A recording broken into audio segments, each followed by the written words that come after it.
Nous pensons que les personnes de notre entourage nous ressemblent et réfléchissent comme nous. Nous attendons qu'elles réagissent de la même façon que nous aux événements et surtout les analysent à notre façon. De la part des personnes qui nous sont très proches, nous attendons qu'elles se comportent comme nous le souhaitons, qu'elles aient les mêmes réactions. Et lorsque nous agissons d'une certaine façon ou réalisons quelque chose d'une manière bien spécifique, cette question revient régulièrement. Pourquoi les personnes ne me comprennent-elles pas? Ou alors, comme sous-question, pourquoi les personnes ne comprennent pas mes idées, mes décisions et mes actions?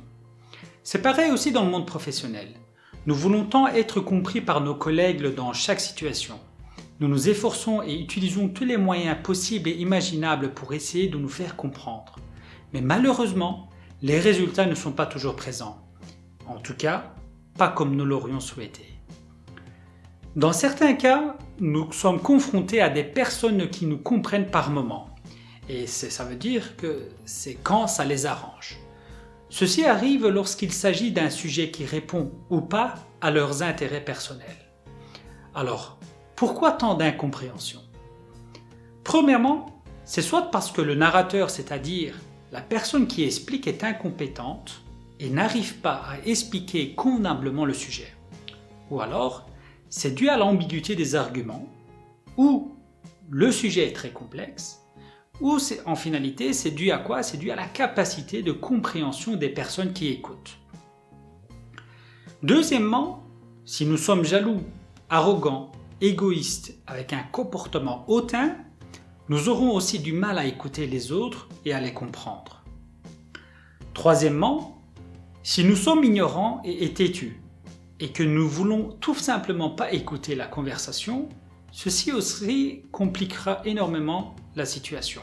Cela me fait penser à la citation de Don Clark qui dit que « L'éducation, c'est l'homme qui progresse de la certitude ignorante à l'incertitude réfléchie. » Je répète, l'éducation, c'est l'homme qui progresse de la certitude ignorante à l'incertitude réfléchie. Tout cela peut rendre le dialogue très difficile. Ce sont vraiment des épreuves difficiles à gérer. Il y a un désir d'être compris en chacun de nous par les autres. Tout le monde s'attend à ce que leur comportement, leurs paroles, leurs talents, leurs bonnes actions soient compris. Ceci est valable aussi dans le cadre du travail, avec un collègue ou un supérieur. En d'autres mots, nous ne désirons pas un malentendu. Si le désir d'être compris est totalement naturel en nous, le contraire est un réel test, une épreuve compliquée pour un être humain. Mais d'un autre côté, comme cela a été énuméré précédemment, ce sont nos propres faiblesses qui compliquent la vérité qui est à la base très simple et claire. Et donc, nous devons faire des efforts pour nous améliorer dans le but de ne pas faire les erreurs qui provoqueraient une incompréhension. Et je terminerai cette vidéo en disant que ceci est possible si nous avons envie d'écouter et de comprendre l'autre.